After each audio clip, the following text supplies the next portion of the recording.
तो भगवान शंकर को श्रावण प्रिय है। एक कारण कहा कि मंथन में जो विष निकला उस विष का पान किया और भगवान देवताओं ने मिलकर भगवान शंकर का जलाभिषेक किया। दूसरा कारण कहा, माता सती ने शंकर को पाने के लिए श्रावण के महीने में ही सबसे ज्यादा साधना करी है। और क्या करा था माता सती ने?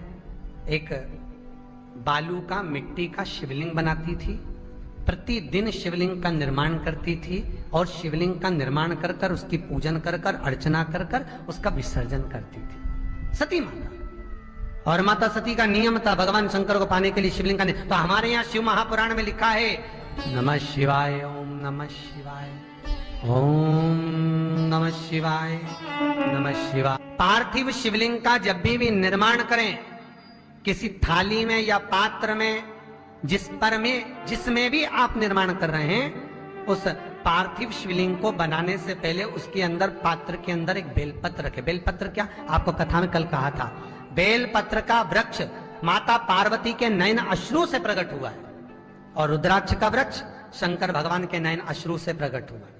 तो बेलपत्र रखकर फिर उसके ऊपर शिवलिंग का निर्माण करें, फिर उसके ऊपर शिवलिंग, उसका लाभ आनंदित होगा, उसका सुख आनंदित होगा, वो आनंद फल देने वाला होगा।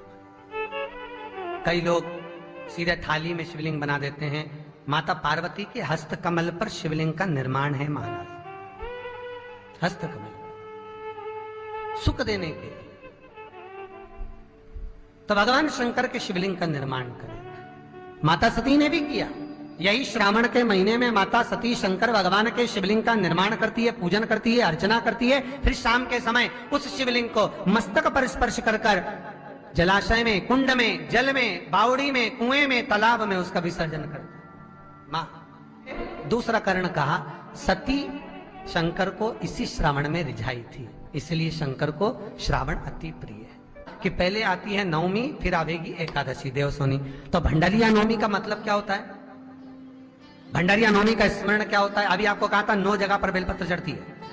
भंडारिया नवमी का मतलब ही यही है कि भगवान विष्णु सोने जाने से पहले नवमी तिथि के दिन 9 बेलपत्र भगवान शंकर को समर्पित कर कर भगवान शिव के मंदिर में बैठकर भगवान शंकर की आराधना कर कर भगवान विष्णु लक्ष्मी जी के साथ अपनी सृष्टि का कार्यभार 4 महीने के लिए शंकर जी को सौंप देते हैं भंडारिया नवमी के दिन। और एकादशी के दिन से, देवसोनी एकादशी के दिन जब भगवान सोते हैं, उस दिन से भगवान शंकर पूरे कार्यभार को देखते हैं, पूरे कार्यभार।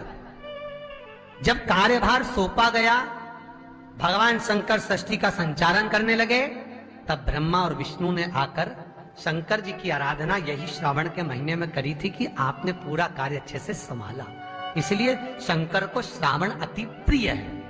यह तीसरा कारण है शंकर को श्रावण प्रियता का। अब शिव महापुराण की कथा करिए कि शंकर को श्रावण प्रिय चौथा कारण वर्णन करा कि यह कारण भगवान शंकर की आराधना माता पार्वती ने बाल्यपन से करी, खूब करी, खूब दिल से करी। भगवान शंकर खूब रिझाया माता पार्वती। शिव ही करुणा की मूरत है, शिव। तो भगवान शंकर की कथा कह रही, ओगरदानी की कथा कह रही।